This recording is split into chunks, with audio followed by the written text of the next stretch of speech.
What's going on, everybody? Bear here with Spec of Tech. Welcome to the channel. Today I have a pretty simple but pretty interesting video for you guys. I don't know if you're like me, but for quite some time I've been considering doing a 2-channel purist system with my home theater. I don't really have the space to do 2 separate systems. I mean, I guess if I kind of renovated my house and did some moving around, I could make it work. But I wanted to just have the one space for listening to music and movies. So I started down the path of how to make that happen without spending a whole ton of money. And I know that some of you might be thinking, well, why bother? Why not just use your AVR or your processor for music? And you can do that as well, but I am a reviewer and I do like to compare different speakers, different amplifiers. So I thought that the best way for me to do that, especially for music, would be to have a 2-channel purist system. There are several ways of making this happen, of course. One way is to just get a separate set of speakers and then use an integrated amplifier to power those speakers for your music-only setup.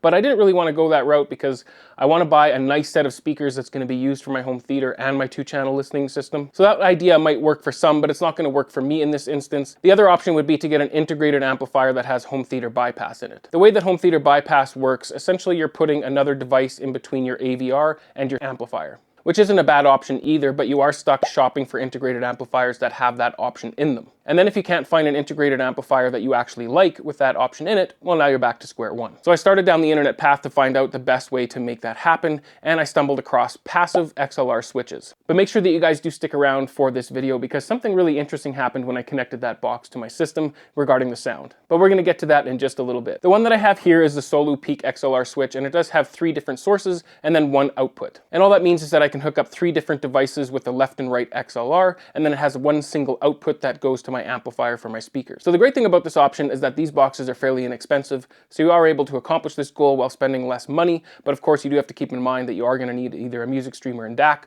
or separate units like I have here, but this does make it easy for you to accomplish that. For those that are unfamiliar with how these boxes work, essentially what you want to do is you want to take your XLR left and right from your different units. So if I wanted to, I could even hook up my music streamer because it does have a DAC inside, and my DAC to 2 separate inputs on this device, and then I can hook up the left and right channels from my AVR processor to the 3rd, and then I have 1 set of XLRs for left and right going to the amplifier. And it is very simple to select the device that you want to hear. There are 3 different options, A, B, and C. You just have to know which ones you have hooked up to A, B, and C, and then you just turn the dial to that one, whichever one that you want to hear at that time. Now, of course, the one downside to that is that you don't have a remote to change it. You do have to get up and change the dial yourself, kind of like the good old days with the old TVs. But the reason I did that is because it's a passive switch, so it won't introduce any interference between the units. So if you do have an electrical unit that you would need to use a remote, that can introduce a little bit of noise depending on how they have it designed, but typically it can introduce a little bit of noise to your system,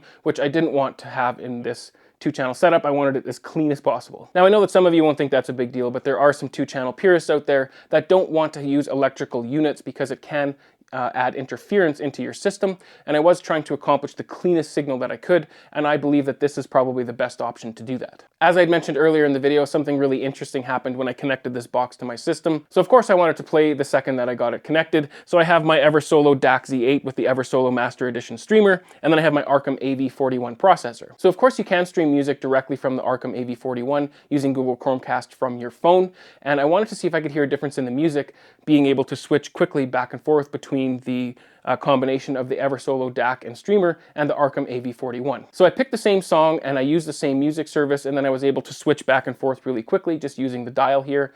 And guys, the difference was instantly noticeable. So of course music does sound great using the Arkham AV41, and I probably would have never known there was a difference unless I set up a system like this and had this switch that I could quickly A/B them. But that's not entirely what this video is about. I don't want to go into too much detail because I think I will do a separate video with demos explaining the differences between using a setup like this and your AVR or receiver. But I did want to point out in this video that there is definitely a difference. I heard it instantly. So stay tuned for that video where I'll explain exactly what the differences were and kind of what I heard, what the benefits are, and if there's any more drawbacks. So if you guys do want to catch that video, make sure that you subscribe, tick the bell icon if you do.